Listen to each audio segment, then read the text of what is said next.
네, 반갑습니다. 오늘부터 진행되게 되는 구독자 질문에 대한 답변 영상입니다. 첫 시간은 로얄진님께서 주신 질문입니다. 어떤 질문이냐면 불타기를 계속 하다가 청산이나 약수익으로 포지션이 깨지는 경우를 얘기하고 계십니다. 선물일 경우에 첫 매수 후에 그냥 두는 게 좋은 방법일까? 아니면 지지와 저항 라인을 잘 알고 대처하는 것이 나은 것인가? 이런 질문이십니다. 보시다시피 셀과 바이가 굉장히 많은 걸 알 수 있습니다. 조금 혼돈에 매매를 하고 계시네요. 제가 볼 때는 선물에 좀 익숙하지 않으신 분 같아요. 그러니까 조금은 자제하시고 현물로 접근하시길 먼저 권유드립니다. 그러면 질문에 대한 답변 영상 시작하도록 하겠습니다. 우리가 전체적인 차트를 봤을 때 이렇게 상승하다가 이 상승이 꺾이는 부분이 생깁니다. 그래서 하락장이 나옵니다. 하락장이 나왔을 때 지금 우리는 알트의 불장 그리고 전체적인 시장의 붐업을 생각하고 있기 때문에 롱 타점에 대한 이야기를 계속 해야 된다고 말씀드렸습니다. 그래서 롱을 잡으려고 한다면 이제 더 이상 추세를 아래쪽으로 가져가지 않고 전환되는 시점을 지켜봐야 되겠습니다. 이쪽에서 뭐가 나온다면 뭐가 있었냐면 디맨드 존이라든지 오더블럭이라든지 이런 것들이 아니면 매물대라든지 지지 라인이라고 본인이 생각했다면 이곳에서 뭘 해야 되죠? 롱 타점을 준비를 해야 됩니다. 준비를 하는 데 있어서 맨 처음에 하락을 주고 오버슈팅이 나올 수 있습니다. 여기에서 어느 정도 박스권을 만듭니다. 그러면 이 구간은 뭐가 되죠? 비매매 구간입니다. 여기서 떨어지는 칼날을 잡는다거나 이런 것은 초보자분들께서 하실 수 있는 곳이 아닙니다. 외바닥으로 올라가는 것은 여러분들이 하실 수 있는 곳이 아니에요. 그러면 이러한 비매매 구간이 진행되고 났을 때 뭐가 나오죠? 아래쪽으로 유동성, 즉 여기에서 롱 걸었던 사람들의 포지션을 털어주는 트랩, 매니플레이션이 나왔을 때 이 매니플레이션이 진짜 롱을 털어주고 위로 상승하기 위한 것인가 라는 걸 컨펌을 받아야 됩니다. 그러면 유효하다라는 것을 알기 위해서는 어떤 움직임이 나오죠? 이제 드디어 뭐가 나옵니까? 구조가 나옵니다. 내부 구조. 그러니까 이 내부에서 유동성을 가져가는 것들은 별로 큰 의미를 가지지 않는데 이렇게 매니플레이션 한번 나온 뒤로는 뭐가 됩니까? 아래쪽을 이렇게 받쳐주면서 올라가는 형태가 나옵니다. 그러면 내가 여기를 잡지 못했다 하더라도 이런 곳들이 뭐가 되죠? 매집을 할 수 있는 타점들이 됩니다. 당연히 스탑로스는 이 아래쪽으로 걸리게 되겠죠. 그런 상황에서 내가 여기서 좀 더 추매를 하고 싶다. 처음에 많은 걸 몰빵을 할 수 없으니까 분할로 매집을 해야 되겠죠. 그러면 처음에 돌파했을 때 이 브레이크아웃을 했을 때 여기서 넣는 것이 아니라 장대 양봉, 거래량 실링 장대 양봉이 아니라 다시 한 번 더 아래쪽으로 지지받는 것을 봐야 됩니다. 이곳이 인듀스먼트라고 해서 덫을 만들 수도 있고요. 그리고 다시 한 번 더 올라가기 전에 잠깐 재진입해서 개미를 한 번 더 터는 경우가 허다하기 때문에 그렇습니다. 그렇다면 내가 들어갈 수 있는 곳은 어디가 되겠죠? 고수라면 여기가 되겠죠. 그렇지만 이거를 권해드리지 않습니다. 특히 로얄진님. 그렇다면 이런 곳에서 그리고 이런 곳에서 다시 한 번 더 뭘 확인하고 브레이크아웃을 확인하고 여기에서 분할 매집을 들어갑니다. 분할 매집은 불타기와 다릅니다. 불타기는 내동의 의미가 뉘앙스가 섞여 있는 그러니까 포모를 느껴서 포지션을 개수를 조금밖에 못 걸어가지고 더 많이 걸기 위해서 욕심을 낸 경우가 많을 겁니다. 여기서는 철저하게 계산되고 설계된 분할 매집의 단계입니다. 그러고 난 뒤에 우리는 박스와 박스 간의 이동해서 이 추세를 먹는 겁니다.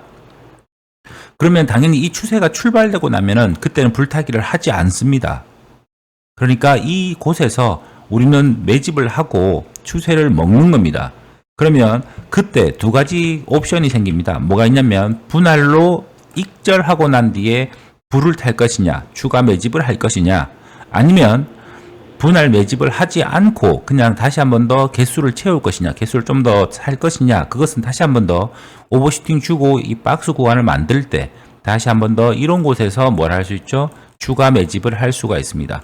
이곳과 이곳의 간격이 좁다면, 그러면 추가 매집을 분할 익절 없이도 할 수 있습니다. 하지만 지금 보시다시피 내려오면서 만들었던 우리가 이렇게 내려온다고 하면 하락의 추세를 완전히 깨주는 이런 구간들이 나와야 됩니다. 그래서 이쪽이 올라간다, 여기를 깨주는 것이 나왔다. 그러면 위쪽으로 좀 더 올라갈 타겟가가 높다고 생각하신다면 분할 익절을 여기서 하실 수도 있고 안 하시고 좀 더 개수를 모아서 위쪽까지 타겟가를 보시는 경우도 있을 수 있겠습니다.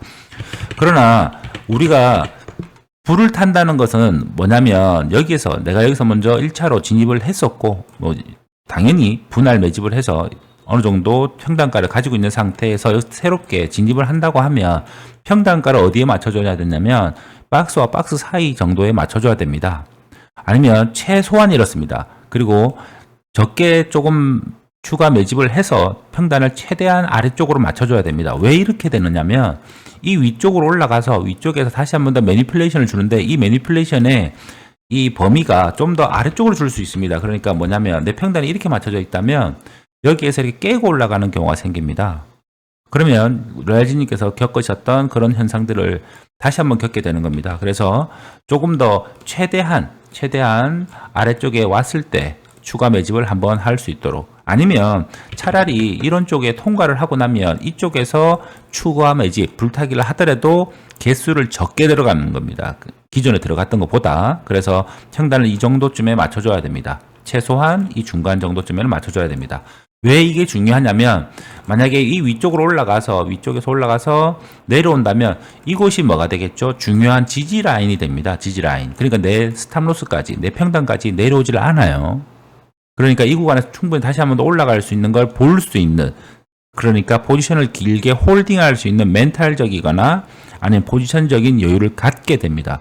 그러면 좀 더 상승 추세가 이어졌을 때 극대화된 수익을 가져가실 수 있습니다.